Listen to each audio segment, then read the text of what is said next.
छाछ, 200 लीटर पानी, 2 किलो गुड़ को घोलकर उसमें 1 लीटर गौ कृपा अमृतम डालकर 3 से 7 दिन में घोल तैयार हो जाएगा। प्रति फसल 1 महीने में 2000 लीटर इसका इस्तेमाल करना है। आप सिंचाई के पानी में या स्प्रे के रूप में इसका इस्तेमाल कर सकते हैं। और पहले साल से आप अपने रसायन की निर्भरता को 50 से 75% कम कर सकते हैं और आपके उत्पादन में किसी भी प्रकार की कोई कमी नहीं होगी। पिछले 4 साल में हम लोगों ने जैविक खेती की कई विधियों को अपनाया, लेकिन गौ कृपा अमृतम अपनाने के बाद इससे हम संतुष्ट हैं, जिसमें किसी भी प्रकार का कोई तामझाम नहीं है और एकदम सिंपल विधि से आप कर सकते हैं। और गौ कृपा अमृतम पे हमारे पास एक PDF उपलब्ध है जो हम भैया को भेज देंगे और उनसे आप लोग ले सकते हैं। हाँ सुरेंद्र भाई, बहुत सारे लोग यूरिया वाली खेती कर रहे हैं, बहुत सारे लोग यूरिया वाली खेती कर रहे हैं, बहुत सारे क्या 99% से ज़्यादा लोग कर रहे हैं। तो अगर आज कोई जैविक की तरफ जाना चाहे अचानक, तो कैसे शुरू करेगा वो आप थोड़ा सा बताइए। कोई अगर अचानक जैविक की तरफ जाना चाहे तो हम उनको यही सलाह देंगे, आप रसायन को 50% करके गौ कृपा अमृतम का इस्तेमाल कीजिए। गौ कृपा अमृतम आपको 1 लीटर कहीं से भी लेना है, जहाँ पे पहले से उपलब्ध हो, या आप हमसे भी ले सकते हैं। हमारे भाई साहब के पास वो उपलब्ध रहेगा। आप खेत पे जब भी आएंगे आपको गौ कृपा अमृतम दे दिया जाएगा निःशुल्क, क्योंकि गोपाल भाई सुतरिया जी का निवेदन है कि इसका किसी भी प्रकार का शुल्क या व्यापार न किया जाए। और इसको तैयार करने की विधि बहुत ही सरल है। आप भाई साहब से मिलकर हमारे खेत पे आके देख सकते हैं और सीख सकते हैं। सुरेंद्र भाई, जैसे एक बार कोई आपसे गौ कृपा अमृतम लिया तो क्या उसके बाद वो खुद से आगे बना सकता है अपना? गौ कृपा अमृतम एकदम जामन की तरह इस्तेमाल किया जाता है। जैसे एक बार आपके पास दही का जामन उपलब्ध हो गया तो आप चाहे जितने लीटर दूध का दही बना सकते हैं। तो गौ कृपा अमृतम बिल्कुल उसी तरह का प्रोडक्ट है। आप एक बार लेके उसको सालों तक इस्तेमाल कर सकते हैं, उसमें कोई भी खराबी नहीं आने वाली। आपको 1 लीटर 200 लीटर पानी में मल्टीप्लाई करना है, उसके बाद 1 लीटर अगली बार के लिए फिर से बचा के और बाकी सबका इस्तेमाल कर सकते हैं। तो क्या आप मड़ियाओं के किसान भाइयों को ट्रेनिंग देंगे एक आध बार कहीं पर? अगर हमारे फार्म पर कोई हमारे खेत पर आता है तो उनको ट्रेनिंग दिया जाएगा। उनको जो भी मार्गदर्शन की जरूरत होगी, जो हम दे सकते हैं, वो उपलब्ध कराई जाएगी। बहुत बहुत धन्यवाद। और गौ कृपा अमृतम का एक अद्भुत इस्तेमाल हमने देखा है। इस वर्ष लंपी या इसके पिछले वर्ष लंपी की समस्या काफ़ी हद तक हुई थी, वो भी विशेष रूप से देसी गायों में, जिसमें लोगों ने एलोपैथी चिकित्सा में बहुत खर्च किया और एलोपैथी चिकित्सा में उसका कोई विकल्प नहीं था। होम्योपैथी चिकित्सा से कुछ हद तक उसका समाधान हो सकता था, लेकिन उसमें गौ कृपा अमृतम का अद्भुत रिजल्ट था। गौ कृपा अमृतम आपको लेके सिर्फ गाय को लगा देना था और देसी गाय के गोबर के कंडे की राख का इस्तेमाल करना था। 2 से 3 दिन में जिनको लंपी की गांठें बड़ी बड़ी होकर फूट गई हैं, वो भी क्योर हो जा रहे थे, और जिनको सिर्फ गांठें उभरी थी उनका 1 से 2 दिन में ही गांठें बैठना शुरू हो जा रहे थे। 1 रुपये का खर्चा किए बिना ही हमने 8 से 10 गाँव में इसका इस्तेमाल करवाया और सभी पे 100% रिजल्ट रहा है। बहुत बहुत धन्यवाद सुरेंद्र भाई। और आप हमारे मड़ियाहों के किसान भाइयों को आगे प्रशिक्षण दें, आपसे यही निवेदन रहेगा, क्योंकि एक कैलकुलेशन है कि जो हम लोग खेती कर रहे हैं आज, चाहे वो सरसों का हो, धान का हो, गेहूं का हो, खेत है इसलिए खेती कर रहे हैं, लेकिन वहाँ से कुछ बचत नहीं है और बस एक मजबूरी समझिए हमारी है। और अगर आपके फॉर्मूले से हमारे किसान भाइयों का लाभ होगा तो इसकी संख्या बढ़ेगी। हम चाहेंगे यहाँ पे जो भी आए हैं, आप सब छोटे से शुरुआत करिए, 2 बिस्सा, 5 बिस्सा, 10 बिस्सा जैविक खेती से शुरू करिए। पहले खुद करके एक बार आपका कॉन्फिडेंस बढ़ेगा और एक बार कॉन्फिडेंस बढ़ेगा तो फिर आगे बढ़ेंगे, लेकिन बिना ट्रेनिंग प्रशिक्षण का शुरू मत करिएगा। बिना प्रशिक्षण का हम लोग शुरू करते हैं, सफलता नहीं मिलती है, बाद में फिर हम डिमोटिवेट होते हैं, हतोत्साहित होते हैं और फिर उसको समाज में एक नकारात्मक संदेश फैलना शुरू होता है, फलनवा खेती कर रहा था क्या मिला उसको। तो ये सारी समस्याएं होती हैं खेती में और उसका समाधान हम लोग करेंगे आगे। सुरेंद्र भाई जैसे अनुभवी साथी हमारे साथ मड़ियाहूं और आसपास के जिले में उपलब्ध हैं, हमारे संपर्क में हैं और आगे इनके मार्गदर्शन से हम लोग काम करेंगे। बहुत बहुत धन्यवाद सुरेंद्र भाई। और आप मंच संभालिए, आपकी हाँ करिए। धन्यवाद।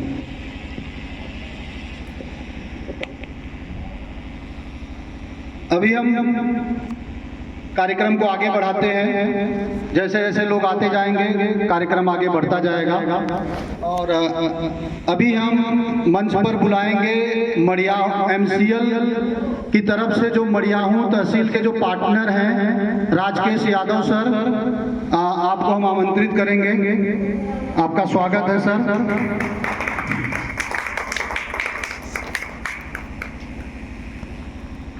थोड़ी देर में सर का वक्तव्य रहेगा और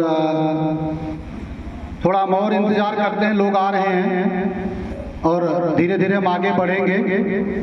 और आज यहाँ पे जो भी आए हैं आप सभी से निवेदन है वहाँ रजिस्ट्रेशन, अपना नाम नंबर ग्राम पंचायत जरूर लिखिएगा।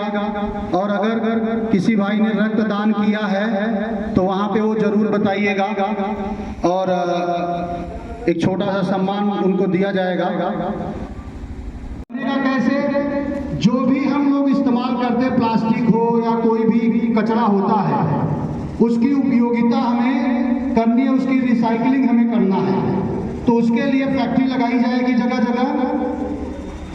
चौथा है जैविक खेती को बढ़ावा देना है। जैसे कि आज शुरुआत में ही सुरेंद्र मौर्य जी जैविक खेती का अपना अनुभव बताया, पिछले 4 सालों से कर रहे हैं। अभी हम चर्चा करते हैं कि जैविक खेती तो लोग कहते हैं ये तो दूसरे ग्रह की बात है या बहुत दूर दूर की बात है, महाराष्ट्र के किसान, मध्य प्रदेश के किसान या दूर के किसान, गुजरात के किसान कर सकते हैं, यूपी वाले नहीं कर सकते। ऐसा सुनने को हमारे घर से लेकर हर जगह मिलता है। तो ऐसा नहीं है, हमारे बीच सुरेंद्र मौर्य जी हैं, रजनीश सिंह जी हैं तरती से, ऐसे बहुत सारे किसान हैं धीरे धीरे जो जैविक खेती की तरफ बढ़ रहे हैं। तो उनके माध्यम से, उनके अनुभव के माध्यम से हम यहाँ प्रशिक्षण करवाएंगे और धीरे धीरे जैविक खेती को 100% करें, ऐसा हम संकल्प लें तो संभव है और हो सकता है। ज्यादा से ज्यादा रोजगार, स्वरोजगार के अवसर तैयार करना है। कंपनी का लक्ष्य है कि जो भी संभव हो खेती से फैक्ट्री लगाकर, इसके बाद कुटीर लघु उद्योग के माध्यम से, फूड प्रोसेसिंग के माध्यम से आगे आपको हम रोड में बताएंगे कि हम कैसे मड़ियाहूं में काम करने जा रहे हैं। तो ज्यादा से ज्यादा रोजगार का अवसर तैयार करना ये कंपनी का लक्ष्य और संकल्प है। लोकल उत्पाद को बढ़ावा देना। बहुत सारे लोग हैं जो उत्पाद बनाते हैं, मार्केटिंग या तमाम अभाव की वजह से वो बंद कर देते हैं। उनके उत्पादों को बढ़ावा देना ये कंपनी का लक्ष्य है। कंपनी पूरे देश में तहसील स्तर, ब्लॉक स्तर पे काम कर रही है। तो कुछ चीजें यहाँ जो बनेंगी वो दूसरी तहसील में जाएगा, दूसरी तहसील दूसरे जिले का, राज्य का प्रोडक्ट यहाँ आके बिकेगा और इससे हम लोग एक दूसरे का सहयोग करके उनको रोजगार दे सकते हैं और लोकल उत्पादों को बढ़ावा दे सकते हैं। पर्यावरण संरक्षण, पर्यावरण जो भी हम काम करें वो पर्यावरण के हित में काम करें, इसी दिशा में कंपनी चलेगी। ऐसा नहीं कि अंधा बिजनेस के चक्कर में हम लोग पर्यावरण का हित कर दें, क्योंकि जैसे इस बार बसंत ऋतु हम लोगों को देखने को नहीं मिला। अगर ध्यान आपको होगा तो मार्च अप्रैल जो बसंत का महीना आता है इस बार वो आया नहीं। और ऐसे ही और इस बार अब तक का सबसे गर्म जून महीने में अब तक का सबसे गर्म दिन भी इस साल हम सबको देखने को मिला। और हमारे कंपनी में एक डायलॉग इस्तेमाल किया जाता है कि पर्यावरण के लिए हम लोग पहली ऐसी पीढ़ी है जो इतनी भयानक पर्यावरण का सामना करने जा रहे हैं, आगे करेंगे अगले कुछ सालों में। और हम आखिरी ऐसी पीढ़ी है जो इसको बचाने के लिए कुछ कर सकते हैं। तो अगर हम नहीं करेंगे तो ये समझिए कि आप भविष्य में अपने बच्चों को क्या देंगे आप खुद ही समझिएगा। कितने बगीचे थे, कितने बाग थे, कितने पेड़ थे और आज कितने हैं हम सब देख रहे हैं। तो कंपनी का लक्ष्य है कि पर्यावरण संरक्षण के लिए जो भी संभव है, चाहे वो प्लास्टिक का रिसाइक्लिंग हो, चाहे वृक्षारोपण हो, हर स्तर पे हम लोग को काम करना है। और 8वां जो सबसे महत्वपूर्ण, तहसील के विकास के लिए 20% CSR फंड एक फंड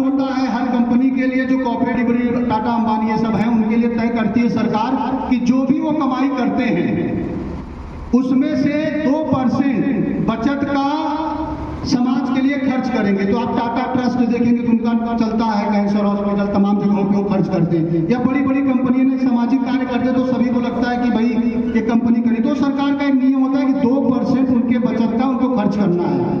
हमारी कंपनी ने तय किया है कि जो भी उस तहसील से बिजनेस होगा उसका 20% हम लोग CSR फंड खर्च करेंगे। और ये CSR फंड खर्च का होगा हम लोग मिल के तय करेंगे। जब यहाँ आके बिजनेस शुरू होगा, MCL का यहाँ फैक्ट्रियाँ लगेगी, तो हम जो भी यहाँ पर रेवेन्यू होगा, प्रॉफिट होगा, CSR फंड होगा, वो पब्लिक के बीच में रहेगा। और हम लोग तय करेंगे कहाँ पे शिक्षा की जरूरत है, कहाँ पे महिला समूह को रोजगार के लिए पूंजी की जरूरत है, कहाँ पे तमाम जो भी जरूरत पड़ेगा वो 20% का फंड वहाँ पे लगेगा। आप सीधा आंकड़ा रखिए, हम लोग 3000 करोड़ के रेवेन्यू की बात कर रहे हैं साल में। अगर अगले 5 साल में मड़ियाओं में हम इस लक्ष्य को पा जाते हैं तो इसका 20% का मतलब हो गया 60 करोड़। तो एक साल में अगर 60 करोड़ रुपए हम लोग CSR फंड में खर्च करेंगे तो आप समझिए बहुत बड़ी तस्वीर बदल जाएगी। तो ये 8 सूत्री जो लक्ष्य है, मिशन और विजन है MCL का, वो आपके सामने है। अब MCL मुख्यतः क्या कर रही है, ये तो हमने सारी बातें बता दिया जो उसमें आपको लगेगा कि तो NGO की तरह बातें कर रहे हैं। देखिए हम लोग सामाजिक, सोशल, मतलब कॉर्पोरेट और कोऑपरेटिव जिसको बोलते हैं, यानी सामाजिक और आर्थिक दोनों को साथ लेके चलेंगे। अब आर्थिक में जो मुख्य है कि पहला बिंदु है कि भारत को 2030 तक ईंधन के क्षेत्र में आत्मनिर्भर बनाना है। तो कंपनी प्रत्येक तहसील में 1 से ज्यादा बायो कोल की फैक्ट्री लगाएगी। मतलब कोयला जिसे आप वहां सैंपल देख सकते हैं उसको हम लोग M-pellet बोलते हैं, कोयला बायो कोल भी बोल सकते हैं। तो प्रत्येक ये हमारे महाराष्ट्र के से आया हुआ है, वहां की फैक्ट्रियां जो चल रही हैं महाराष्ट्र, राजस्थान और मध्य प्रदेश, तो वहां की फैक्ट्रियों से ये कोयला आया है। और प्रत्येक तहसील में 1 से ज्यादा हर ब्लॉक में, हर न्याय पंचायत में भी धीरे धीरे करके लगेगा, क्योंकि मशीनें उपलब्ध नहीं है, जैसे जैसे उपलब्ध होगी लगता जाएगा। तो हम लोग जो बायो कोल बनाएंगे, बायो कोल की फैक्ट्री लगाएंगे और बायो CNG की लगाएंगे, यानी जो हमारी गाड़ियों में CNG लगती है वो भी हमारे उसकी भी फैक्ट्री लगेगी। 3 बीघे में बायो कोल की फैक्ट्री और 15 बीघे में बायो CNG की फैक्ट्री लगेगी। और इसका जो कच्चा माल है वो हमारे किसान भाई देंगे, यानी कि नेपियर घास लगेगा कच्चा माल हमारी फैक्ट्रियों के लिए। तो अगर एक कोयले की फैक्ट्री लगेगी तो लगभग मान के चलिए कि 200 से 300 लोग किसान जो है नेपियर घास उगाएंगे और वो अच्छी कमाई करेंगे। 1 बीघे में, 1 एकड़ में, यानी 1.5 बीघे में लगभग 150-200 टन से लेकर 400 टन होता है नेपियर घास। 1 रुपए किलो आज का रेट हम लोग खरीद रहे हैं महाराष्ट्र, गुजरात, जहां भी अभी खरीदारी हो रही है। तो यानी कि 1.5-2 लाख रुपए सालाना 1 एकड़ में किसानों को मिलेगा, जो कि बाकी फसलों से कहीं ज्यादा है। तो बड़े स्तर पर रोजगार बायो CNG के और बायो कोल की फैक्ट्री से कंपनी देने जा रही है। तो ये हमारा मुख्य विषय है जिस पे हम MCL काम कर रही है। और बाकी चीजें जो भी संभव है वो जो तहसील के लीडर हैं उनको वहां का प्लान बनाना है, प्रोजेक्ट बनाना है और उस पर काम करना है। तो ये तो हो गई बात MCL की। अब हम मिशन मड़ियाहूं, जिसके लिए आप सभी आमंत्रित हैं, आप सभी से निवेदन है कि जो भी चीजें यहाँ बता रहे हैं, जो समझ रहे हैं अच्छा है, कुछ चीजें कंफ्यूजन होंगी, हम लोग गांव-गांव इसके बाद मीटिंग करेंगे, कार्यक्रम करेंगे और वहां उस चीजों को विस्तार से बताएंगे। तो मिशन मड़ियाहूं क्या है? हमने कुछ लक्ष्य तय किया जो अगले 5 साल में मड़ियाहूं में करने जा रहे हैं, जिसमें कंपनी का जो पहला लक्ष्य है 2030 तक 3000 करोड़ का रेवेन्यू, दूसरा लक्ष्य। तो मड़ियाहूं में अगले 5 साल में 3000 करोड़ का रेवेन्यू हमें तैयार करना है, पहला लक्ष्य। दूसरा, अगले 5 साल में हम लोगों को 1 करोड़ पेड़ लगाना है। 15 लाख की आबादी है। अगर 15 लाख की आबादी हमारे मड़ियाहूं की है, हर साल एक व्यक्ति यानी एक परिवार का एक सदस्य 1 पेड़ लगाए तो 15 लाख पेड़ होगा। एक साल में, और 15 बचे 75, बचा 25 लाख। तो ये सार्वजनिक तरीके से 25 लाख हम लोग लगा सकते हैं। हमारे बीच में सामाजिक योद्धा मोनू शर्मा जी हैं, अजीत जी हैं, जिनको हम बहुत अच्छी तरह जानते हैं, आगे हम आपका परिचय देंगे। तो हम लोग मिल के नदियों के किनारे, तालाबों के किनारे, तमाम जगहों पे जो खाली जगह है, सरकारी जगह है, वहाँ पे हम लोग बाकी 25 लाख पेड़ अगले 5 साल में लगा सकते हैं। क्यों मोनू भाई, संभव है? संभव। तो ये अगले 5 साल का लक्ष्य है। और कचरा मुक्त तहसील बनाना, हम आगे इसका रास्ता बताएंगे कैसे हम लोग काम करने वाले हैं। कचरा मुक्त कैसे बनाएंगे। अब जो पहला लक्ष्य हमने, 3 लक्ष्य हमने तय किया है। पहला, अगले 5 साल में 3000 करोड़ का रेवेन्यू तैयार करना है मड़ियाहू में। दूसरा, अगले 5 साल में 1 करोड़ पेड़ लगाने हैं। और तीसरा, कचरा मुक्त तहसील बनाना है। तो कचरा मुक्त तहसील का जो रास्ता है, यहाँ पर जो भी कचरा होता है, एक कचरा होता है जैविक या बायोमास, एक खेती का वेस्ट होता है। उस खेती के वेस्ट से हम लोग कंपोस्ट खाद, जैविक खाद बनाएंगे। हर गांव में हम लोग यूनिट लगाएंगे जहां पर वो कचरे का सलूशन वहां पे निकलेगा। दूसरा, इस मड़ियाहू तहसील में प्लास्टिक की रिसाइकलिंग की जाएगी। दूसरा कचरा, जो सबसे बड़ा कचरा है, वो प्लास्टिक है। हर गांव में, हर घर में अगर हम लोग प्लास्टिक की चीजों को अलग करेंगे तो उस कचरे का रिसाइकलिंग होगी, चाहे वो सब्जी वाली प्लास्टिक हो, चाहे बिस्किट की पैकेट हो, चाहे कोई भी प्लास्टिक हो, क्योंकि प्लास्टिक गलता नहीं है। कई साल लग जाएंगे, शायद क्या हो जाएगा। तो उसकी रिसाइकलिंग यहाँ पर फैक्ट्रियां लगाई जाएंगी। और ऐसे जो भी कचरा है उसकी हम, क्योंकि हम लोग कपड़ा पहनना बंद नहीं करेंगे, प्लास्टिक इस्तेमाल करना 100% बंद नहीं होगा, कपड़े की रिसाइकलिंग होगी। तो हर एक कचरे की रिसाइकलिंग होगी और वो हम यहाँ पर करेंगे तो कचरा मुक्त हो जाएगा। तो ये 2 लक्ष्य, 3 लक्ष्य में से तो हमने आपको बताया, तो 5 करोड़, 1 करोड़ पेड़ लगाना, कचरा मुक्त। अब हम बहुत महत्वपूर्ण जो है उस पर बात करने जा रहे हैं। अगले 5 साल में 3000 करोड़ का रेवेन्यू मड़ियाहू में कैसे तैयार होगा।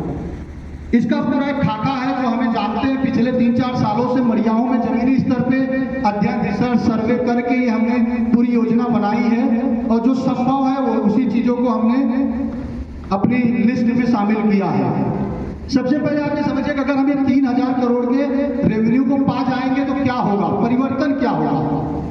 प्रत्येक परिवार डायरेक्ट, इनडायरेक्ट कम से कम 10 से 15 हजार की कमाई कर सकता है अगर हम इस लक्ष्य को पा जाएंगे। यानी कि 1.5 लाख परिवार अपने मड़ियाहू तहसील में है। और अगर हम इस लक्ष्य को पा जाएंगे तो प्रत्येक परिवार 10-15 हजार की कमाई कर सकता है। इस लक्ष्य को पाने के लिए 3 स्तर पे काम करना है हमें। पहला स्तर है कुटीर उद्योग को शुरू करवाना है, यानी कि ज्यादा से ज्यादा हमारे यहाँ पे जो उद्योग लग सकते हैं उसकी पूरी लिस्ट बनी है। वो पूरी लिस्ट आप सबको दी जाएगी। जो भी यहाँ पे आए सबको नंबर पर व्हाट्सएप किया जाएगा। और जो भी करना चाहते हैं उस लिस्ट से उनको ट्रेनिंग से लेकर मार्केटिंग में सपोर्ट किया जाएगा। तो ज्यादा से ज्यादा कुटीर लघु उद्योग शुरू करवाएंगे, पहला। दूसरा, ज्यादा से ज्यादा हम लोग कुटीर लघु उद्योग के उत्पादों को खरीदेंगे। अगर एक व्यक्ति का पैसा, एक व्यक्ति की जो कमाई होती है अर्थव्यवस्था के नियम के हिसाब से वो 9 गुना अर्थव्यवस्था बनाता है। अगर कोई व्यक्ति 10,000 रुपए कमा रहा है महीने का, जिस जगह पे वो रहता है उस जगह पर वो 90,000 की अर्थव्यवस्था निर्माण करता है। तो अगर हर परिवार 10-15 हजार रुपए कमाएगा तो आप समझ लीजिए कितना गुना अर्थव्यवस्था खड़ा होगा। और अर्थव्यवस्था का मूल मंत्र यही है, हर हाथ पैसा, हर हाथ खर्च। एक का खर्च दूसरे का रोजगार। 9 जगह वो घूम घूम के लोगों को रोजगार देता है। एक कोई व्यक्ति दुकान खोला है, अगर 100 घर हैं किसी ग्राम पंचायत में, तो 100 घर में से 20 घर की कमाई है तो वो उस दुकान पर 20 ही लोग जाएंगे। लेकिन अगर 100 घर की कमाई है तो फिर क्या होगा कि भाई वो 100 लोग तो जाएंगे उस दुकान पर, लेकिन कुछ नए लोग भी कहेंगे भैया ऐसे तो बढ़िया मांग बढ़ रहा है तो हम भी दुकान खोल देते हैं। तो इसलिए ज़्यादा से ज़्यादा हाथों में रोजगार देना है। और खेती सबसे महत्वपूर्ण, तीसरा जो है 3 सूत्री है। पहला, कुटीर लघु उद्योग खड़ा कराना है। दूसरा, ज़्यादा से ज़्यादा कुटीर लघु उद्योग के उत्पादों को खरीदना है। और तीसरा, कृषि उद्योग को बढ़ावा देना है। तो कृषि उद्योग को बढ़ावा देने के लिए हमने एक एफपीओ बनाया है। मड़ियाहू में एक एफपीओ बना है। एफपीओ का नाम है मड़ियाहू बायोफ्यूल्स एवं organic producer company limited. FPO केंद्र सरकार की योजना है, जो केंद्र सरकार के गाइडलाइन पे चलता है, और हम भी उसी गाइडलाइन पे एफपीओ बना के काम कर रहे हैं।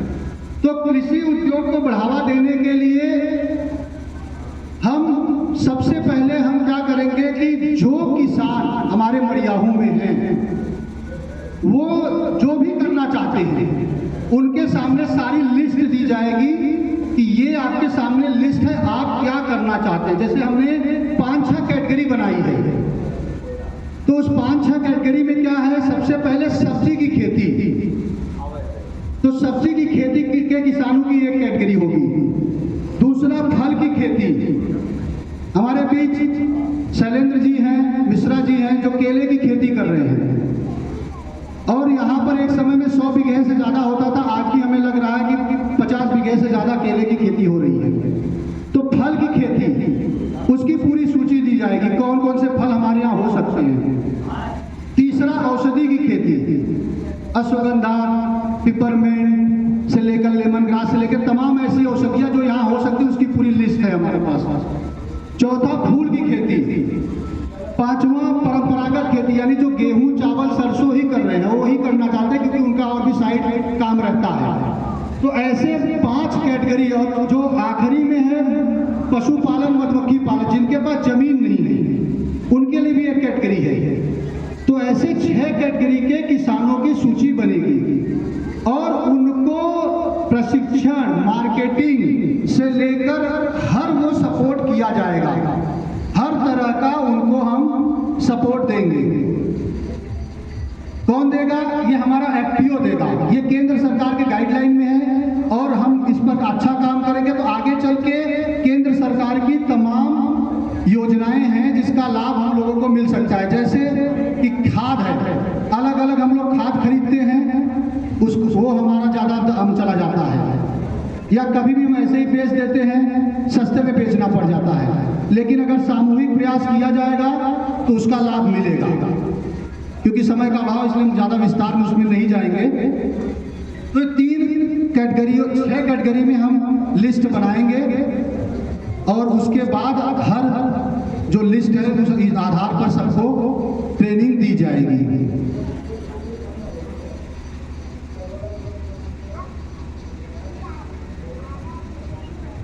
अब यहाँ पर 2 चीज़ों का सिर्फ हम योजना रोड में बताएंगे कि इन 2 चीज़ों पर हम लोग क्या करने जा रहे हैं।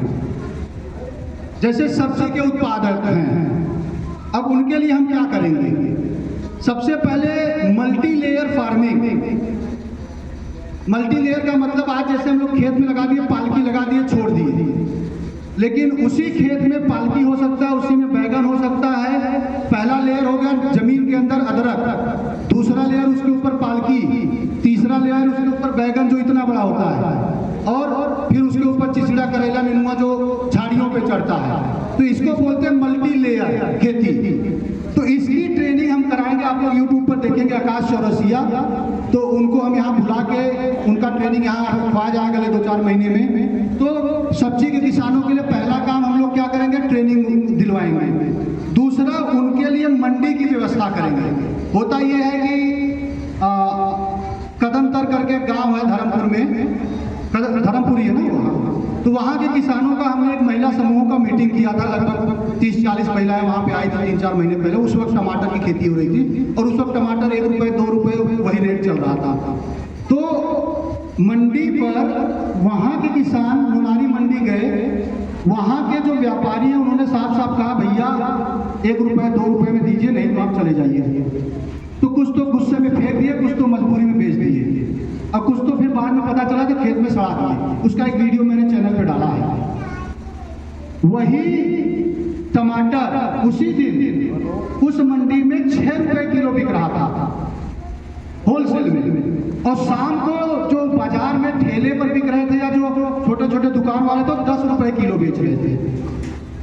ये उस दिन की बात है, मैंने उसी दिन ये सारी आंकड़े निकाले थे जिस दिन मैंने ये मीटिंग की थी वहां पर। तो हम क्या करेंगे, उनके लिए छोटे छोटे बाजारों में हमारा एफपीओ मंडी की व्यवस्था करेगा। जैसे सुदनीपुर में एक मंडी हो, सरकार की तरफ से मान्यता प्राप्त मंडी होगा, सुदनीपुर में एक मंडी हो जाए, एक चौरारी में मंडी हो जाए, एक गोपालापुर में मंडी हो जाए, एक जमालापुर में मंडी हो जाए। तो सब्जी के किसान खुद अपना ग्रुप बना के जाएंगे और अपने वहां पर बेचेंगे।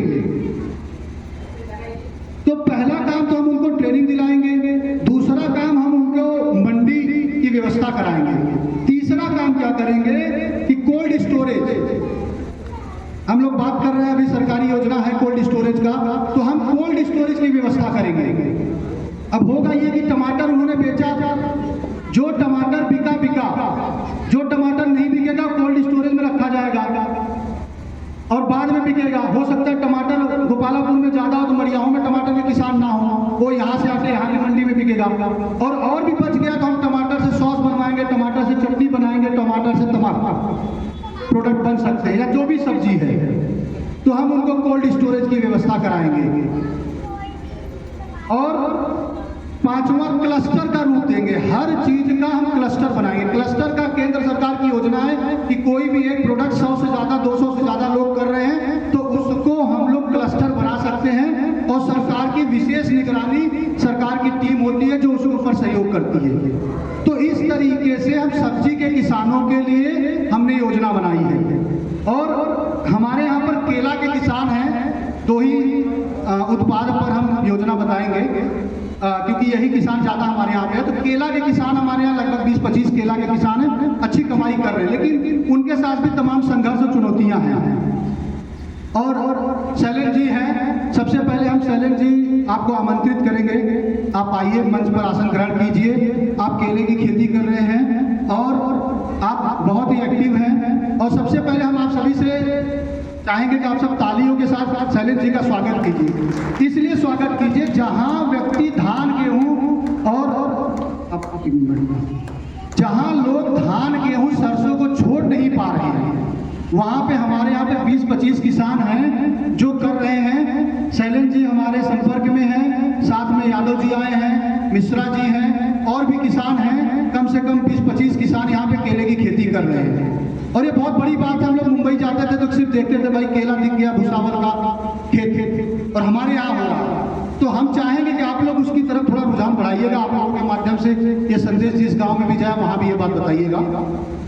तो केले के किसान के लिए हम लोग क्या करने जा रहे हैं, सबसे पहले केले में और नई टेक्नोलॉजी के साथ क्या हो सकता है उसकी हम ट्रेनिंग आप लोगों को उपलब्ध कराएंगे। शैलेंद्र जी हमारी आपसे चर्चा हुई है तो आपको ट्रेनिंग उपलब्ध कराना ही हमारी जिम्मेदारी है। कृषि विशेषज्ञ जो केले के ऊपर हैं और कौशाम्बी या कुछ ऐसे जिले हैं जहाँ पर केला का क्लस्टर है तो उनको हम यहाँ बुलाएंगे। दूसरा, आप लोगों का फसल औने पौने दाम पे बिकता है क्योंकि आप लोगों के पास स्टोरेज नहीं है, तो केले के किसानों का सामूहिक प्रयास करके हम लोग एक कोल्ड स्टोरेज की व्यवस्था कराएंगे गोपालापुर बेल्ट पर, क्योंकि वहीं पर सबसे ज्यादा केले के किसान हैं। तीसरा, केले का तना, हम लोग कार्ड देने आपके घर गए थे तो केले का तना जो कुछ हमें अर्थव्यवस्था में निर्माण कर सकता है, जिसका कुछ उत्पाद बन सकता है, उसको निकालने के लिए आप लोगों को पैसे खर्च करना पड़ा। निकलने के बाद भी खेत के आसपास फेंका हुआ है और वो बोझ बन गया है। तो 2024 में केले के तने का प्रोसेसिंग कम से कम एक चालू करवाएंगे हम आप लोगों के बीच में, ये हमारा कमिटमेंट है। और केले को क्लस्टर का रूप देना है। इसमें ये आज जो 20-25 किसान है इसको 100-200 तक लेके जाना है और क्लस्टर बनाना है। क्लस्टर बनने से क्या होगा, इसका सबसे बड़ा लाभ क्या होगा, जैसे आज हमारे दिमाग में आया कि भाई अंगूर नासिक, केला भुसावल, तो अगर क्लस्टर बन जाएगा तो कम से कम यूपी में ये बात होगी कि केला मड़ियाहू, और मड़ियाहू में व्यापारी आएंगे, मड़ियाहू में लोग घूमने आएंगे और यहाँ पर उसका लाभ मिलेगा सबको। तो ये केले के लिए हमारी योजना है। जो हमने बनाई है। और इसके अलावा कुछ लिस्ट हम बता रहे हैं आप सभी को, ज़्यादा लंबा नहीं जाएंगे, कम से कम 20 प्रोडक्ट हम बताएंगे सिर्फ आप सभी को। इसके बाद जैसे मधुमक्खी पालन हो गया, कछुआ खाद हो गया, नेपियर घास हम लोग लगवाने वाले हैं बहुत जल्दी, और जैसे ही लगेगा 3-4 महीने में आप लोगों को यहाँ पर लोकल नर्सरी पता चलेगा। फिर धागा से कपड़ा, अब देखिए एक और बड़ी चीज है जो हम बढ़ियाओं में बड़े स्तर पे रोजगार देंगे, संक्षिप्त में बताते हैं। हमारे यहाँ पे जमलिया के पटेल जी हैं जिन्होंने एक मशीन डाली है, धागा बनाते हैं वो बाहर से और उससे कपड़े का धान तैयार करते हैं। आज हम सब कपड़ा पहने, यहाँ पर कपड़ा किसी का बढ़ियाओं में मैन्युफैक्चरिंग नहीं हुआ, तो वो क्या करते हैं, कपड़े का धान बनाते हैं। राजेश सिंह जी बताएंगे वहाँ आगे का क्या गति है, क्या गतिविधि अभी है, वहाँ तक कहाँ तक हम लोग काम पहुँचा है, वो सारा अपडेट राजेश भाई देंगे। तो MCL जो हमने शुरू में बातें कही कि ये करना वो करना है, तो सिर्फ करना नहीं है, 23 जगहों पे पूरे देश में फैक्ट्री की मशीनें पहुंची हैं और उसमें से 10 से ज़्यादा फैक्ट्रियां उत्पादन शुरू कर चुकी हैं और धीरे धीरे आगे इसकी संख्या बढ़ती चली जाएगी। तो हम कुछ प्रोडक्ट की सूची बता रहे थे जिसमें मधुमक्खी पालन हो गया, कछुआ खाद हो गया, धागा से कपड़ा बनेगा, यहाँ पे पुरुषों के लिए कपड़ा, महिलाओं के लिए, बच्चों के लिए कपड़ा, मशरूम की खेती, मिल्क कलेक्शन सेंटर होगा, हर ग्राम पंचायत में होगा। वो कैसे होगा अभी हम जल्द बताते हैं। केले की खेती को बढ़ावा दिया जाएगा, बिस्किट के प्रोडक्ट हो गए, गेहूं को यहाँ प्रोसेस करवाएंगे, गेहूं से दलिया बनता है, सूजी बनता है, तमाम और प्रोडक्ट होता है, उसका प्रोडक्शन हमारे FPO के माध्यम से आगे किया जाएगा। सॉस, चटनी, रिसाइकलिंग जैसे सारी चीजें हमने बताई हैं। आगे इसका पूरा विस्तार स्वरूप से हम आपको प्रोडक्ट लिस्ट देंगे और जो भी कार्य करना चाहेगा उसको वहाँ पर पूरा सहयोग किया जाएगा। अब हम आखिरी में अपना आगे का कदम बताएंगे कि अगला हमारा कदम यानी आज के बाद हम लोग क्या करने जा रहे हैं, क्योंकि बातें बहुत हो गई, लोग बता के भाषणबाजी ये करना वो करना चले जाते हैं, लेकिन कैसे करेंगे हम आगे, कल हम क्या कदम करेंगे, अगले महीने में क्या करेंगे, उसका हम एक रोड मैप बताने जा रहे हैं और इसके बाद कार्यक्रम आगे बढ़ेगा। MCL का एक कॉन्सेप्ट है, एक सिस्टम है कि एक तहसील में एक कोई पार्टनर बनता है, जैसे कि भदोही का राजेश जी हैं और मड़ियाऊ का राजकेश जी हैं। तो उसके बाद MCL हर ग्राम पंचायत में, आप को देख रहे हैं, MCL MVP बनाता है, यानी MCL village project. MCL village project मतलब हर ग्राम पंचायत का एक व्यक्ति रहता है जो उस ग्राम पंचायत में आर्थिक सामाजिक गतिविधियों को आगे बढ़ाता है। तो हमारा अगला कदम क्या होगा कि ऐसे व्यक्ति जो बहुत सारे लोग हैं जो तैयार हैं और कुछ ग्राम पंचायत जैसे गुतवन हो गया या आकोपुर ग्राम पंचायत हो गया, तो इसके MVP हमारे बने हुए हैं। तो इनके माध्यम से हम लोग उस गांव में कार्य को आगे बढ़ाएंगे। उस गांव में क्या क्या होगा, सबसे पहले वहां पर साप्ताहिक बैठक शुरू होगी, एक कार्यक्रम होगा, उस कार्यक्रम में सबको बताया जाएगा कि हम लोग उस गांव में क्या करने जा रहे हैं और उस गांव में साप्ताहिक बैठक किया जाएगा। हर ग्राम पंचायत में एक दिन एक स्थान तय होगा जहां पर बैठक होगी, वो 2 लोग आए, 5 लोग आए, 10 लोग आए, बस वो जिम्मेदार व्यक्ति जहां पर तैयार होगा वहां पर वो बैठक शुरू हो जाएगी। इसके बाद वहां पर उनके माध्यम से चिकित्सा का शिविर, खेती शिविर, जैसे जैविक खेती हो गया, केले का खेती, फल की खेती, फूल की खेती, औषधि की खेती, इन चीजों का ट्रेनिंग वहां पर देने का काम शुरू हो जाएगा। दूसरा, और ट्रेनिंग के बाद वहां पर गांव का सर्वे होगा। एक तो होगा जागरूकता होगा, इसको ट्रेनिंग ना समझे, जागरूकता होगा। जागरूकता के बाद, जागरूकता कार्यक्रम के बाद वहां पर सर्वे होगा पूरे ग्राम पंचायत में कि हमारे पास क्या क्या संसाधन है, कौन से किसान किस चीज में इंटरेस्टेड हैं, कितने ऐसे परिवार हैं जो खेती में ही हैं, और जब हमारा सर्वे होगा, हमारी सूची तैयार हो जाएगी, उस सर्वे के आधार पर हम लोग वहां पर प्रशिक्षण कार्यक्रम करेंगे। विशेष तमाम अलग अलग क्षेत्र के विशेषज्ञ हमारे संपर्क में हैं, उनके बारे में आप सभी को आगे कुछ महीनों में जानकारी मिलती रहेगी सोशल मीडिया के माध्यम से, कौन कौन हमारे संपर्क में है। औषधि खेती, फल की खेती, फूल की खेती, जैविक खेती, मल्टी लेयर में तमाम विषयों पर आप वहां पर ट्रेनिंग दिया जाएगा। और जो सबसे आखिरी एक प्रोजेक्ट को हम लोग जमीन पे उतारेंगे। फिर 2024 में जो भी हमने 150 प्रोजेक्ट तैयार किया है, हमारे भी दिग्विजय जी आए हैं, आपसे निवेदन है आप मंच पर आए, आसन ग्रहण करिए। दिग्विजय पटेल जी हैं, मछली शहर जो तहसील है वहाँ के सीएल के पार्टनर हैं और बहुत ही क्रांतिकारी आदमी हैं। इनके पिताजी यहाँ पे है नहीं, जीत बहादुर पटेल जी हैं। और कुछ ऐसे लोग हैं जो एमसीएल के मिशन और विजन को सुने और समझे और वहाँ मुंबई छोड़कर यहाँ चले आए और यहाँ पर काम शुरू किए, जिसमें से राजेश जी है, दिग्विजय जी है, इनके पिताजी हैं, शेख साहब हैं, पीएम शेख साहब जो केराकत के, वो आए नहीं है यहाँ पर। तो ऐसे बहुत सारे लोग हैं जो काम कर रहे हैं और बहुत अच्छा काम कर रहे हैं।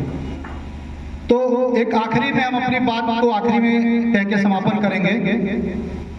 अगले एक साल यानी 2024 में जो भी प्रोजेक्ट की लिस्ट आप तक जा रही है या जो भी बातें हम यहाँ कह रहे हैं, अगले 2024 में यानी अगले एक साल में सभी प्रोजेक्ट का एक डेमो हम जमीन पर उतार कर दिखाएंगे।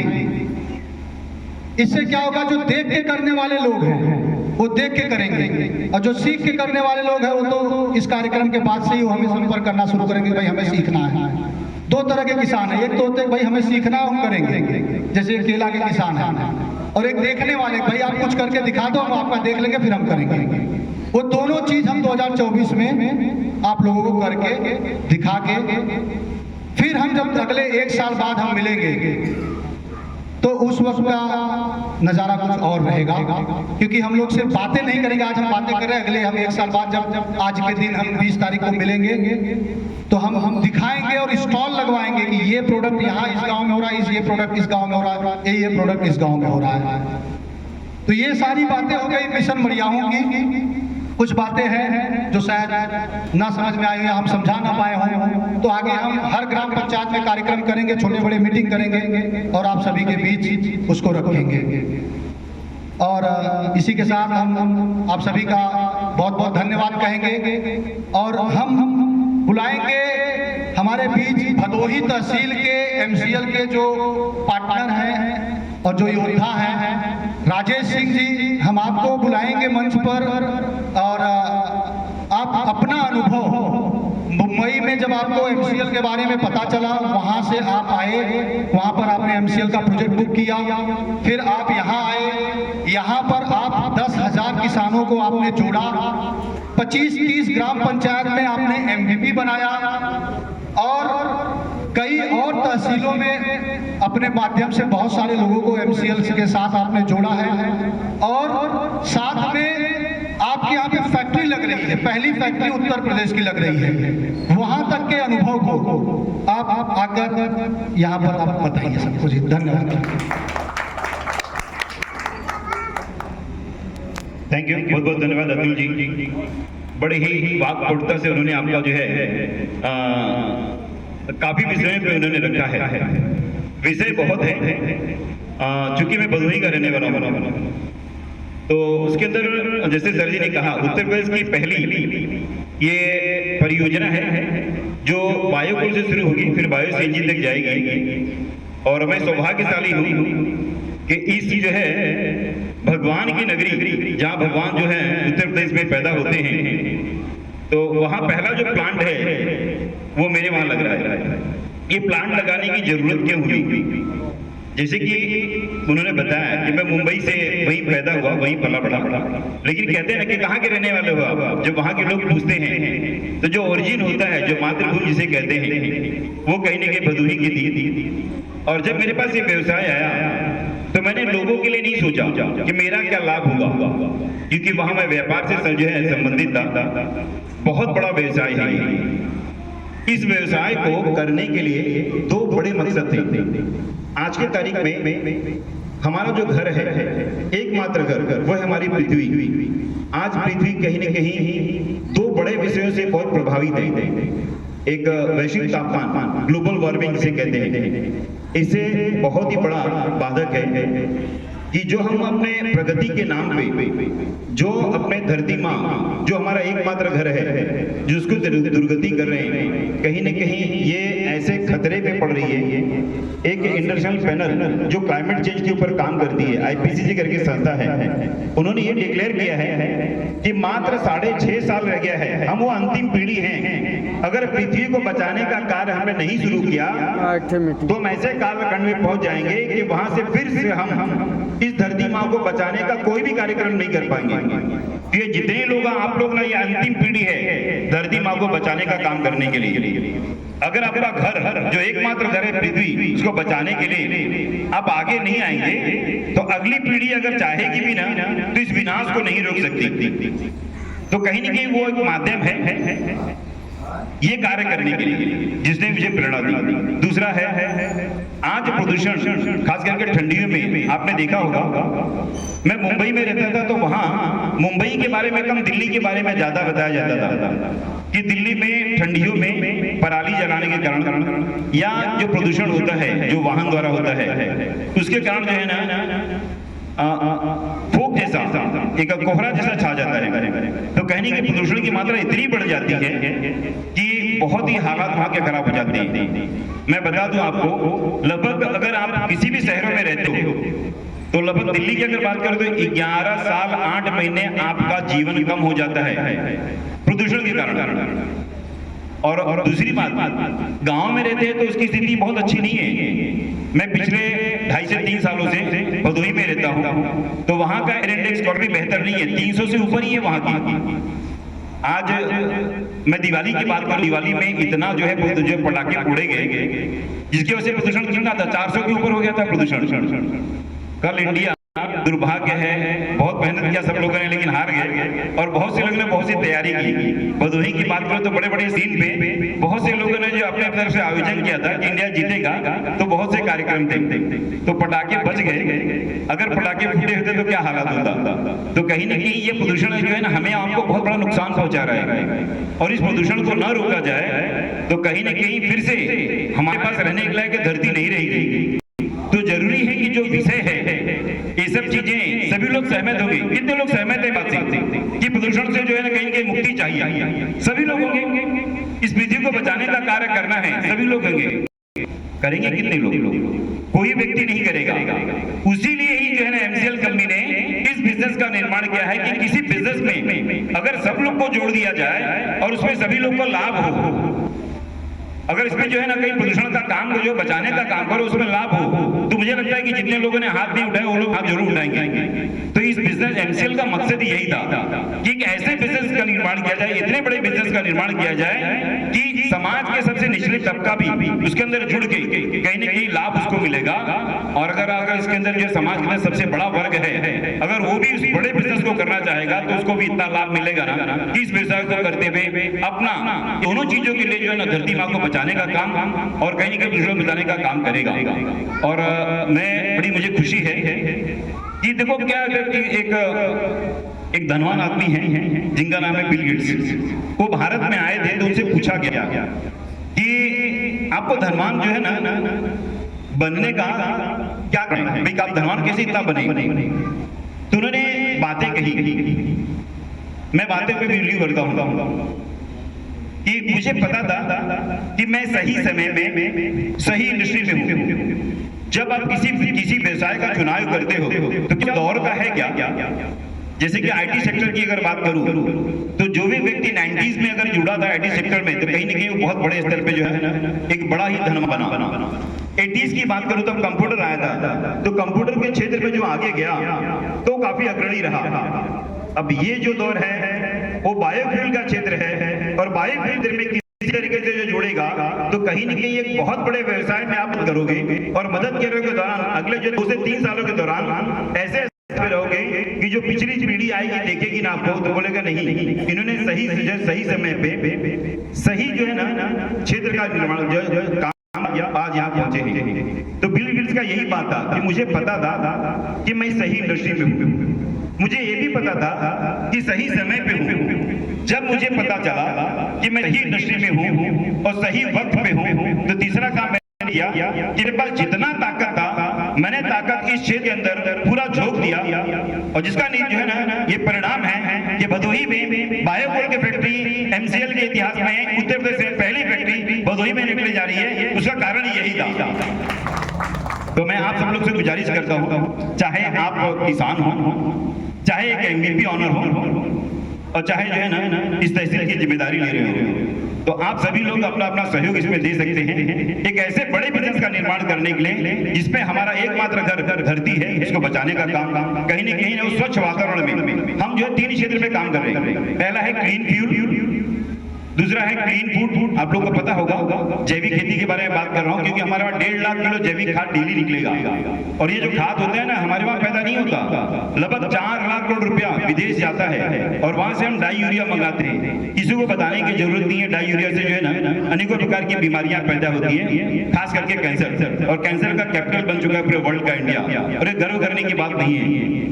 हमारे वहाँ 1.5 लाख किलो जैविक खाद जो उत्पन्न होगा तो कहीं न कहीं 4 लाख करोड़ रुपया जाएगा इसके पास, क्योंकि इसका कच्चा माल क्या है, जो भी हम बायोकोल बनाएंगे या बायो सीएनजी बनाएंगे उसका कच्चा माल क्या है? आप लोगों को पता है क्या कच्चा माल है?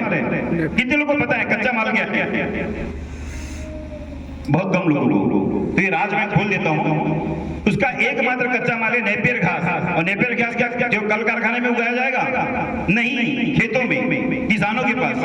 कहीं ना कहीं आपको मैं गारंटी देता हूँ कि जब एक खेत में बोओगे तो 1 एकड़ के अंदर कम से कम 2 से 3 लाख रुपए की आपकी इनकम होनी है। और ये ध्यान रखिएगा जब भी लगाएंगे लगभग आधा से 1 किलोमीटर के एरिया में जितना कार्बन डाइऑक्साइड है वो सोख लेगा और कहीं न कहीं वो जो जमीन के अंदर डाल देगा, जमीन के लिए पैदावार का काम करेगा और कहीं न कहीं हमारा वातावरण को शुद्ध करेगा। तो बहुत जरूरी है ऐसे बिजनेस में जुड़ जाइए जो हमारे देश को अग्रणी करेगा और ये 4 लाख करोड़ रुपया जो हमारा जो विदेश जा रहा है ये बचेगा और लगभग 8 लाख करोड़ रुपया हर साल जो विदेश जाता है कच्चा तेल और कच्चा गैस खरीदने के लिए। ये भी निर्माण कहीं न कहीं यही होगा, जो भी बिजनेस है ये एग्रो बेस होगा, खेती से संबंधित होगा। और ध्यान रखिएगा सबसे ज्यादा समृद्धि या सबसे ज्यादा जोताश खेत कहीं न कहीं यूपी में है और इसमें आप सहयोग करोगे तो कहीं न कहीं यूपी को, उत्तर प्रदेश को उत्तम प्रदेश से नहीं सर्वोत्तम प्रदेश की तरफ हम लेके जाएंगे। बहुत बहुत धन्यवाद आप लोगों ने सुना। मुझे ढेर सारी शुभकामनाएं आप सभी लोगों को और मैं शुभकामनाएं देने जाऊंगा मैं राजकेश यादव जी को जिन्होंने इस बात के लिए शुरुआत की है और उसके अंदर हनुमान जी की तरह जो है अतुल दुबे जी इसमें सहयोग निभा रहे हैं, उनको भी ढेर सारी शुभकामनाएं। Thank you very much sir. बहुत बहुत धन्यवाद राजेश भाई।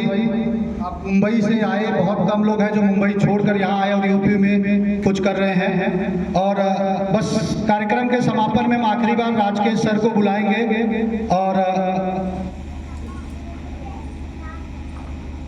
तो दिग्विजय पटेल जी आएंगे। पहले हम 5 मिनट आप लोगों को बताएंगे अपना अनुभव और बहुत ही बेहतरीन काम कर रहे हैं, बहुत सारे गाँव में कार्यक्रम कर रहे हैं। तो आप दिग्विजय जी आप आइए।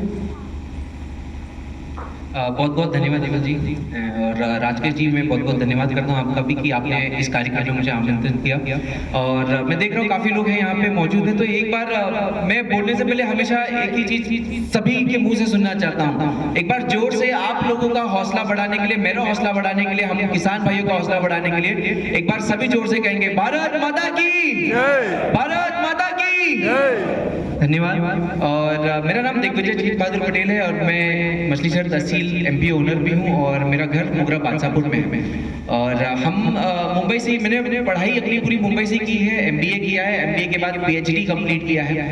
पीएचडी कंप्लीट करने के बाद डिप्लोमा किया है मैंने 225 कोर्सेज से, जो कि मैनेजमेंट से लेके मार्केटिंग से लेके हर एक चीज़ का कंप्लीट करने के बाद और करीब 17 साल नौकरी भी की है मल्टीनेशनल कंपनीज में। अभी भी हाल में ही मैंने 2 साल हुआ है मुझे जॉब छोड़े और इस पूरे मिशन को, एमसीएल के मिशन विजन को आगे बढ़ा रहा हूँ, किसानों को आगे बढ़ाने में सहयोग कर रहा हूँ और आप लोगों के बीच में ही कार्य कर रहा हूँ। जैसे कि अभी राजेश जी की फैक्ट्री बहुत ही जल्दी स्टार्ट हो रही है और साथ ही साथ नए साल में हमारी मछली शहर तहसील में भी बड़ी जल्दी ही फैक्ट्री स्टार्ट हो रही है। कंस्ट्रक्शन का काम ऑलरेडी चालू हो चुका है हमारे यहाँ पे। और जब मुंबई छोड़ के यहाँ पे आना था तो काफी दोस्तों ने मेरा मजाक भी उड़ाया था कि यार गाँव में जा रहा है, किसान के बीच में क्या करेगा, किसान क्या करेंगे, कितना कमाते हैं, कैसे क्या करते हैं, सब हर एक चीज क्या होता है ना कि अगर पैसे कमाना होता तो इतनी डिग्री थी तो पैसा बहुत अच्छे से कमा रहा था नौकरी के माध्यम से और बाहर जाने का भी अवसर मिला।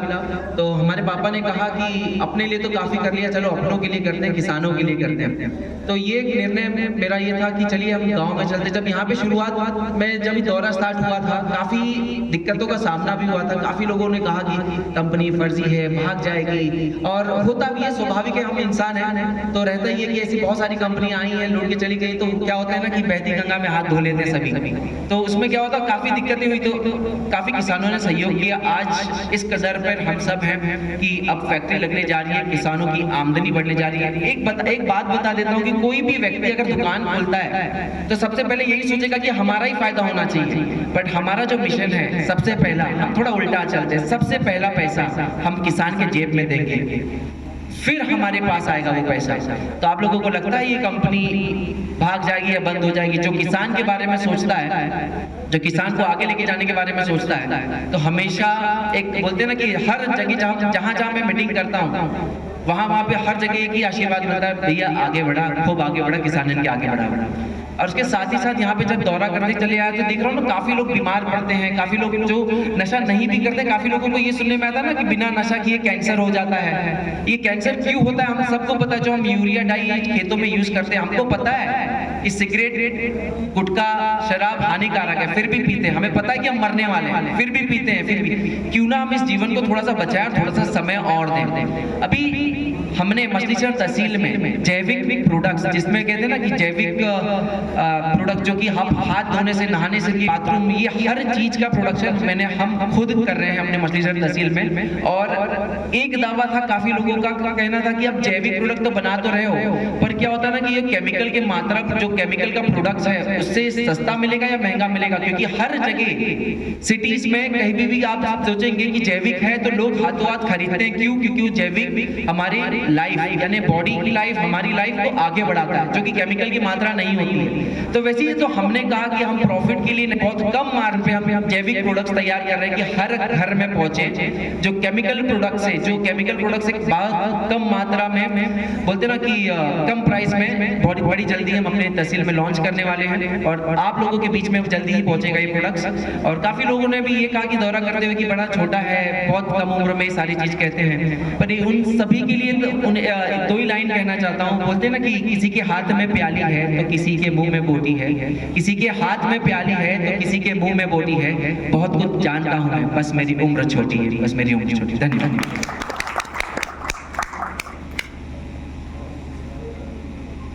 बहुत बहुत धन्यवाद दिग्विजय भाई। अब हम अपने बीच बुलाएंगे मड़ियाऊ तहसील के ओनर राजकेश यादव सर, जो हर कदम पर हमें मोटिवेट करते रहते हैं और ये कार्यक्रम करने के लिए हर तरह का सपोर्ट दिया है। और आगे भी जो भी होने जा रहा है मड़ियाऊ में, या जो भी हमने योजनाएं बताई हैं, उसके जो सूत्रधार हैं वो हमारे सर हैं राजकेश यादव जी, तो आपके बीच अपना वक्तव्य रखेंगे।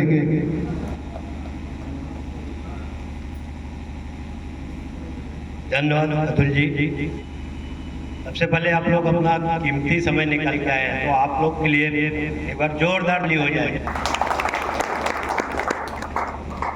बढ़िया हो तहसील को कैसे डेवलप करना है जमसेल के माध्यम से, इसको विस्तार रूप से अतुल जी ने अपनी बातों को रखा है और बहुत ही सटीक तरीके से सारी जो चीज़ें फ्यूचर में हम आप लोगों के साथ में मिलके करना, उसका विस्तार में इन्होंने बताया है। तो सबसे पहले मेरा परिचय देना चाहूँगा, राजकेश यादव, आपके यहाँ तहसील में बबरी गांव बेलौना, वहाँ का मैं रहवासी हूँ। और यहाँ से पढ़ाई लिखाई होने के बाद में नौकरी के लिए मैं मुंबई गया वहाँ पे बहुत सारे काम करने के बाद में वो कुछ ना कुछ अपने यहाँ के लिए करना था। तो इसी बीच में हमने एमसीएल के माध्यम से हम कनेक्शन में आए और डिसीजन लिए और आज बढ़ियाओं के लिए एक शुरुआत हमने कर दी है। और इस मिशन में आप लोगों का सहयोग लगेगा, तो आप लोग तैयार हैं? सहयोग करेंगे मेरा? Madiyahu biofuel producer company limited, ये राजकेश या एमसीएल की कंपनी नहीं है, ये आपकी कंपनी है। इसीलिए हमने इसमें मड़ियाहू तहसील का नाम जो है, तो ये जितना भी काम हम करने वाले हैं इसमें आपका पूर्ण रूप से सहयोग लगेगा। तो इसी के साथ में सारी जो चीज़ें हैं अतुल जी ने बहुत विस्तार से यहाँ पे रखा है और इसको हम आगे चल के हर ग्राम पंचायत स्तर पर छोटी छोटी मीटिंग के माध्यम से जागरूक करके इस मिशन को आगे तक ले जाएंगे और बढ़ियाओं को सुफलाम बनाएंगे। जय हिंद, जय भारत। कार्यक्रम का आखिरी चरण है और कई ऐसे मड़ियाहों में योद्धा हैं जो आज नहीं आ पाए, बहुत लोग जो समाज के लिए कुछ अलग कर रहे हैं, कुछ दान कर रहे हैं, कुछ कर रहे हैं। तो इसमें से 2 कैटेगरी के लोगों को आज हम एक छोटा सा सम्मान यहाँ पर दे रहे हैं। पहला है जो रचनात्मक खेती कर रहे हैं, यानी खेती में कुछ अलग कर रहे हैं। तो पहला उनका नाम है और हम मंच पर बुलाएंगे राम सिंगार यादव जी को और राजेश सिंह जी से निवेदन करेंगे कि आप राम सिंगार जी को सम्मानित करेंगे। आप आइए राम सिंगार जी।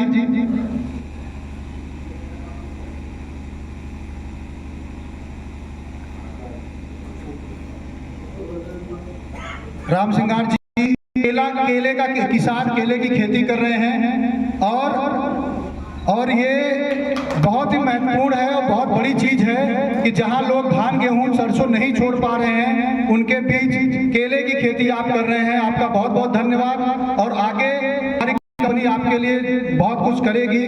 दूसरा हम बुलाएंगे अजय मिश्रा जी को और आप भी केले के किसान हैं और हम दिग्विजय भाई से निवेदन करेंगे कि आप अजय जी को सम्मानित करिए।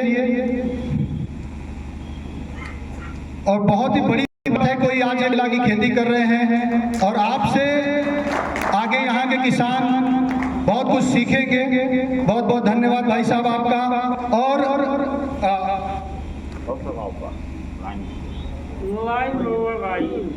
सुरेंद्र मौर्य जी को हम बुलाएंगे जो 4 सालों से जैविक खेती कर रहे हैं और सुरेंद्र मौर्य जी को सम्मान देंगे एमपी और इनके पड़ोसी हमारे संदीप मिश्रा जी, आप पड़ोसी हैं और आप सुरेंद्र जी को सम्मानित करेंगे और आपके माध्यम से सुरेंद्र जी मड़ियाहू जैविक खेती में आगे बढ़े और खेती का लागत जो आज है उसका 1/4 तक आ जाए, उसमें आप आगे हमारा मार्गदर्शन कीजिएगा। आगे हम बुलाएंगे खेती के ही क्षेत्र में अपना बिजनेस अपना स्टार्टअप शुरू किया है हमारे मड़ियाहू के इटियावीर के ग्राम प्रधान विजय यादव जी को और आपको सम्मानित करेंगे हमारे एमवीपी प्रदीप प्रजापति जी। विजय यादव जी के बारे में आपको बता दूं बहुत ही सक्रिय हैं और कई कार्यक्रम सामाजिक करते रहते हैं। यहाँ पर विजय जी आपको खुद बताना पड़ेगा आपने अभी आप क्या कर रहे हैं, क्योंकि आप एक स्टार्टअप चला रहे हैं और कृषि के क्षेत्र में आप कुछ कर रहे हैं। बहुत बहुत धन्यवाद। सबसे बड़ी खुशी की बात है कि तहसील तो बहुत बड़ा है और मैसेज या अतुल सर ने बहुत लोगों को बुलाया लेकिन लोग नहीं आए। सिर्फ परेशान इस चीज में है ना कि यार मुझे कैंसर बहुत बढ़ रहा है, पेपर में देखते हैं और बोलते यार कैंसर तो उसको भी हो जाता है जो सिगरेट नहीं पीता है, तो उसको कैसे हो गया, तो मुझे पीने से क्या होगा। लेकिन आज सबसे बड़ी बात क्या है, सोचने वाली बात है कि हमारे बीच में जो आप आए हैं ना असली योद्धा है। बॉर्डर पर जाकर देश सेवा करना वो अलग बात है, लेकिन कहें कि हम सैनिक नहीं हुए तो हम कैसी देश सेवा करें। आज जो हम लोग कर रहे हैं ना, जय जवान जय किसान, जवान अपना काम कर रहे हैं, किसान बेचारा काम कर रहे हैं। जिस तरह से अतुल सर ने एक सर्वे निकाला कि टमाटर के भाव का एक सर्वे रेट बताया उन्होंने, किस तरह से किसानों का शोषण हो रहा है और हमेशा व्यापारी व्यापार करते ही अपना पैसा बनाते जा रहे हैं, लेकिन एक किसान बेचारा किस तरह से खेती कर रहा है उसके बारे में किसी ने नहीं सोचा। और किसानों को बर्बाद कौन किया? पहले तो हम बचपन में थे, हम लोग जानते थे कि खेत में खाद का गड्ढा होता था जिसमें गोबर डाला जाता था और उसको डाल देते थे। फिर पढ़े लिखे लोग आए, फिर उन किसानों को रासायनिक का प्रयोग कराकर पूरा ध्वस्त कर दिया उस चीज को। और लेकिन फिर उसी पढ़े लिखों की जब बुराई होने लगी तो उन पढ़े लिखे लोगों में से उन किसान के बेटों ने पढ़ लिख कर आज ऐसा मिशन तैयार किया कि जिस चीज को आने वाले समय में हम बर्बादी की तरफ ले जा रहे हैं अपने देश को, उसको बचाने का कार्य एमसीएल कर रही है। और आप लोग जोरदार ताली से बचाएंगे कि इस उत्तर प्रदेश, जहां सर ने कहा, राजेश सर ने भदोही से आए हुए हैं कि पहला प्लांट जो एमसीएल का है वो स्टार्ट हो चुका है, तैयारी कर रहे हैं। हम लोगों के बीच इतनी दूर से आए हैं, मड़ियाहू तहसील के लोग नहीं आ पाए क्योंकि अतुल सर ने बहुत लोगों को निमंत्रण दिया, लेकिन वो समझ नहीं पाए। सर के लिए जोरदार तालियों से आप लोगों का स्वागत है। बहुत गर्व की बात है, बड़ी खुशी की बात है। यहीं से नहीं आए, मुंबई थे, लेकिन उनको लगा कि नहीं, हमारे गांव में हमारे किसान भाइयों की क्या जरूरत है, उस मिशन को मुझे पूरा करना है। आप अगर किसी के लिए अच्छा कार्य कर रहे हैं, किसी के लिए अच्छा कार्य कर रहे हैं तो ऊपर वाला भी सोचता होगा मैंने इस इंसान को बनाकर कोई गलती नहीं की है। और यह चीज इस तरह से टीम काम कर रही है। मड़ियाहू के श्री राजेश यादव जी, मैं इनसे मिला था इनके ऑफिस में, बड़ी खुशी हुई, मुझे लगा कि मड़ियाहू में क्रांति होने वाली है, किसानों का भला होने वाला है। और जो चीजें जैसे होती है ना कि कोई भी चीज कहीं भी पैदा हो सकती है, अपने यहाँ भी पैदा हो सकता है, लेकिन उसके बारे में हमको नॉलेज नहीं है, उसकी जानकारी नहीं है। तो उस चीज को करने के लिए जिस तरह से अभी भाई साहब ने आए जो MBA किया है, उन्होंने बड़ी बड़ी डिग्रियां हासिल की हैं, लेकिन वो अपने दोस्तों को छोड़कर मुंबई नगरी से मछली शहर में किसानों के बीच में आए हैं। तो ऐसे ये सबसे बड़े बड़े सैनिक हैं, ये सबसे बड़े देश प्रेमी हैं, वो हमारे बीच में आए हैं। हम लोगों को एक मार्गदर्शन लेकर आए हैं। एमसीएल एक क्रांति रचने वाली है और वह समय आ चुका है कि जो आज औसत उम्र 60 वर्ष हो गई है कि आज कोई पैदा होगा तो 60 वर्ष से नहीं जिंदा होगा, लेकिन अब रिवर्स होना शुरू हो गया है। अब उम्र 100 वर्ष जरूर होगी। जिस तरह से क्रांति कार्य करने जा रही है, लोगों को रोजगार, व्यवसाय और एक जैसे सबसे बड़ी बात होती है कि जो कचरे से जो प्रदूषण पैदा हो रहा है, जैसे सर ने कहा कि एक मौसम गायब हो जा रहे हैं, कब बारिश हो जा रही है, तो बड़ा अनियंत्रित होते जा रहा है। उस चीज को पूरा करने के लिए आज जो सर मंच पर है और आप जैसे किसान लोग हैं, हम लोग हैं, एक बराबरी का दर्जा होने जा रहा है और हमारा योगदान जो है इस देश को आगे बढ़ाने में जा रहा है। जैसे सर ने कहा कि पेपर पढ़ते हैं, राजेश सर ने कहा, बहुत बड़ी बात कहा, कैंसर का केंद्र बन गया है। वो भारत कैंसर का केंद्र क्यों बन गया है भाई? इसको किसी ने नहीं सोचा। कैंसर का केंद्र भारत बनते जा रहा है, उसको दूर कौन करेगा? हम आप लोग करेंगे। अरे चलो ना, यूरिया डालो ना यार, डाई डालो, क्या फर्क पड़ता है, मेरे बच्चे खाएंगे, यही सोच के लोग बेचते हैं ना। लेकिन इस चीज को कोई नहीं समझ पा रहा है, वह एमसीएल आपको सिखा देगी। मैं आप लोगों को बहुत धन्यवाद करता हूं, आप बुजुर्ग किसानों का चरण स्पर्श करता हूं कि जो आप लोग इस सभागार में आज आए हैं और अफसर की जो मुहिम चल रही है, श्री राजेश यादव सर की मुहिम चल रही है, श्री राजेश सिंह की मुहिम चल रही है, दिग्विजय भाई की मुहिम चल रही है, हमारे आसपास के क्षेत्रों में तरह से एमसीएल का प्लांट बनने जा रहा है। मैं हृदय से बहुत खुश हूँ, मुझे बहुत ही अच्छा लग रहा है। और इनके हर चीज में मैं ग्राम प्रधान भी, हमारी मैडम ग्राम प्रधान भी हैं, और मैं निवेदन करता हूँ कि मैं आप लोगों को, आप लोग भी इसमें आइए, सब लोग जुड़कर और देश का भविष्य आने वाली जो पीढ़ियां हैं उनके लिए सौगात रखें। बहुत बहुत धन्यवाद। बड़ा बहुत धन्यवाद विजय जी। और खेती के कैटेगरी में हम आखिरी जो हमारे किसान भाई हैं उनको हम बुलाएंगे, शैलेंद्र सिंह जी को, और राजकेश सर से निवेदन करेंगे कि आप सम्मानित करिए। शैलेंद्र सिंह जी बहुत सक्रिय हैं और बहुत सारे किसानों के लिए बार बार हमसे मिलते रहते हैं, बोलते भैया हमारे केले के किसानों के लिए कुछ आप करिए। और हमने केले की योजना बताई है और उस पर हमने काम शुरू कर दिया है।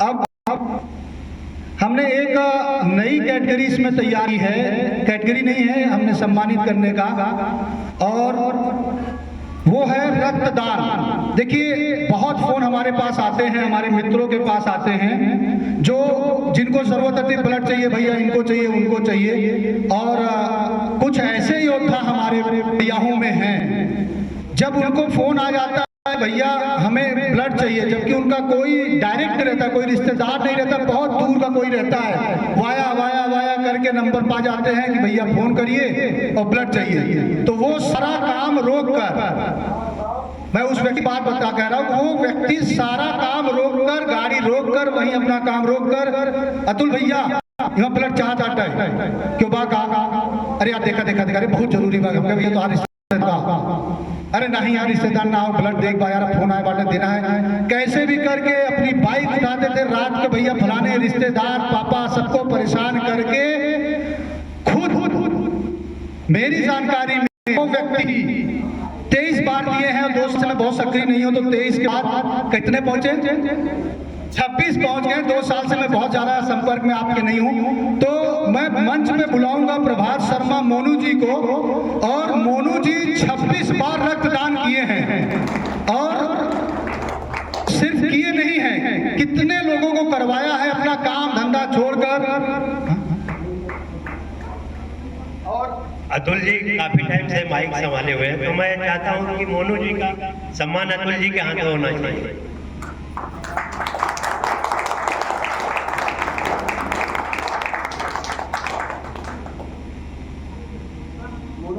हम चाहेंगे कि ज्यादा नहीं 5 मिनट आप बोलिए, जरूर बोलिए, आप जैसे सामाजिक योद्धा का बोलना बहुत जरूरी है। इरादे हो अगर पुख्ता कदम हरगिज नहीं रुकता, ये तेरे दूध का सरहमा ये सिर हर जगह नहीं झुकता। एमसीएल के इस मंच से भारत माँ और भारत माता को आजाद कराने वाले तमाम वीर सपूतों को दंड प्रणाम करता हूँ। मेरा परिचय, मेरा नाम प्रभात शर्मा मोनू है, मैं राष्ट्रीय स्वयंसेवक संघ का एक स्वयंसेवक हूँ। मेरा घर रामपुर खंड के अंतर्गत एक छोटा सा गांव उगापुर है। आज एमसीएल परिवार ने मुझे रक्तदान के लिए जो सम्मान दिया है, इसके लिए मैं दिल के अनंत गहराइयों से साधुवाद प्रकट करना चाहता हूं। ये मंच के ठीक सामने बैठे हुए जो राष्ट्रभक्त हैं, इनकी संख्या देख करके इस कंपनी के ऊपर हंसिएगा मत, क्योंकि लगभग 50 साल पहले बिल गेट्स ने जब अपनी पूरी योजना लोगों के सम्मुख रखा था, 1000 लोगों के सम्मुख रखा था, तो उस 1000 लोगों में से 600 लोगों ने तुरंत नकार दिया, बाकी बचे 400 लोगों ने कहा ठीक है। बात आई साथ देने वाली तो 21 लोग सिर्फ साथ आए, और आज पूरी दुनिया में बिल गेट्स को ऐसा कोई नहीं है जो उनको नहीं जानता है।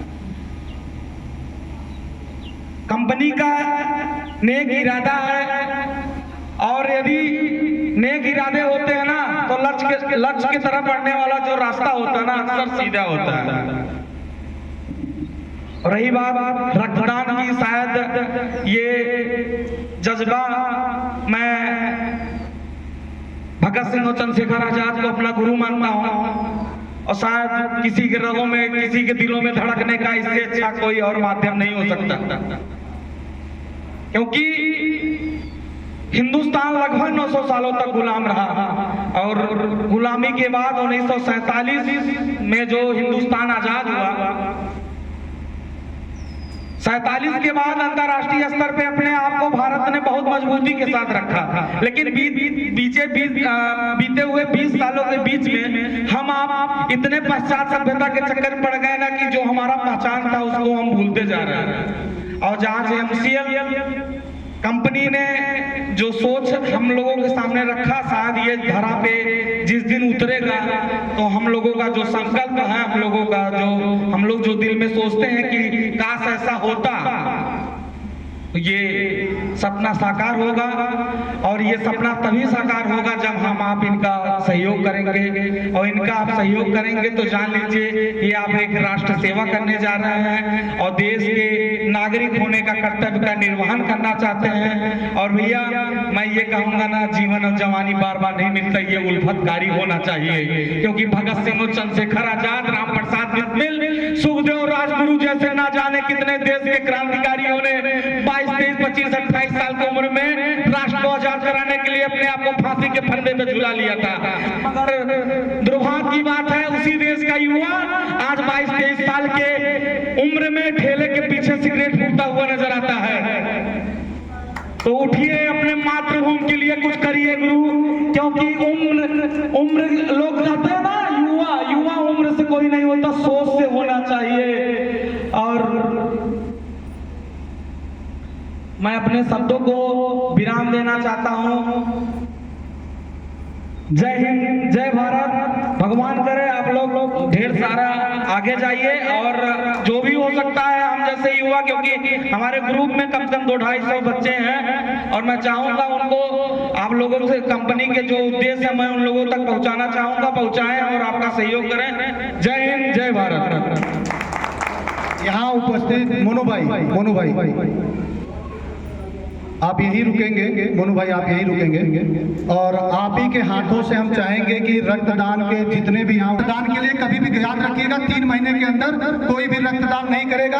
और इन्होंने गलती की है जिसके लिए हमने इनको डांट भी लगा चुका हूँ। तो आप इसी तरीके से स्वस्थ रहिए। आप कितनी बार आपने दान किया है? 17 बार दान किया है। तो एक ऐसे महान योद्धा, ये दोनों हमारे साथी हैं, एक दूसरे को सम्मानित कर रहे हैं। और इसी तरीके से आप स्वस्थ रहिए, आगे दान ब्लड देते रहिए, खून देते रहिए, लोगों को जीवन दान देते रहिए। धन्यवाद। आगे हम बुलाएंगे सुनील कुमार मिश्रा जी को। सुनील कुमार मिश्रा जी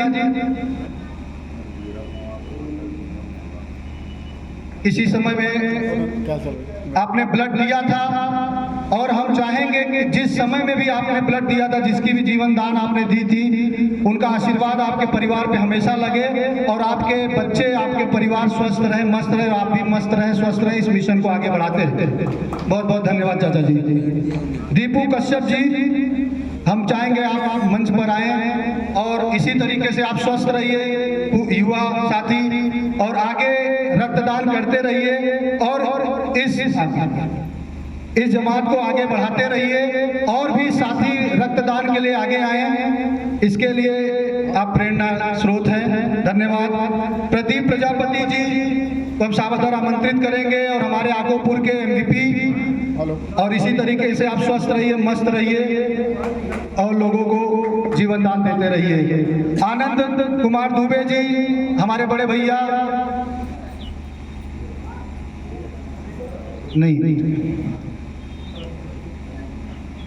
विजेंद्र नाथ दुबे जी, हमारे चाचा जी, हम चाहेंगे आप भी आइए मंच पर। आपने किसी समय रक्तदान किया है, और ये रक्तदान बहुत बड़ी चीज है।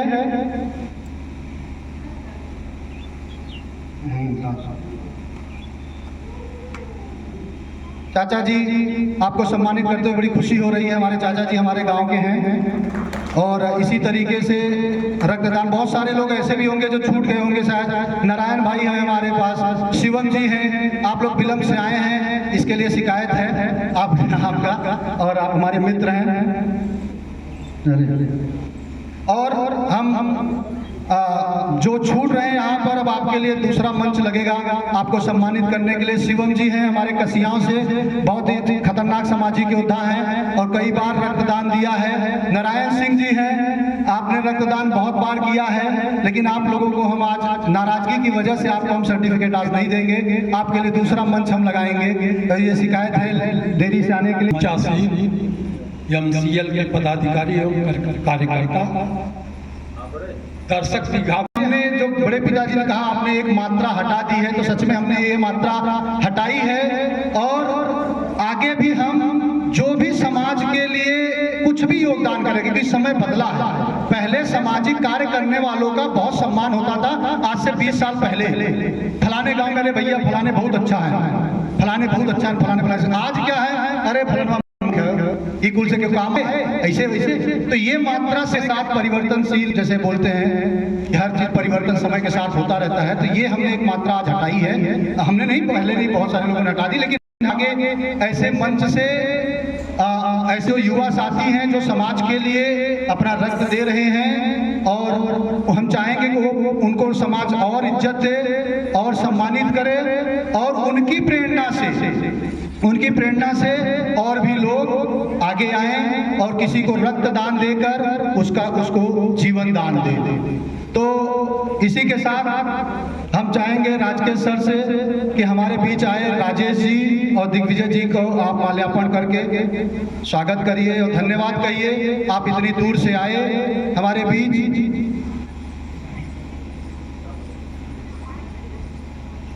राजेश जी, आप हमारे प्रेरणा स्रोत हैं, इसी तरीके से आप बढ़ते रहिए।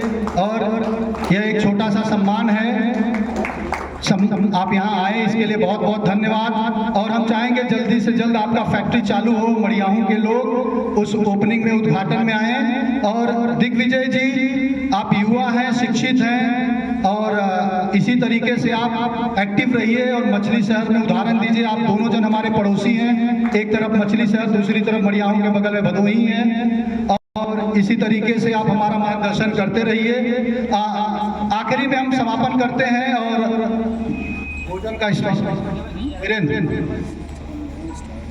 भोजन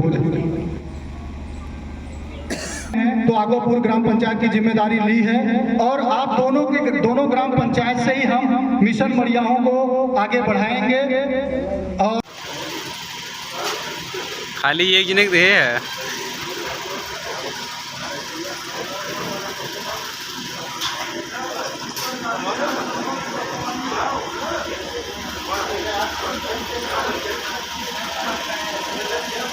पूरा नहीं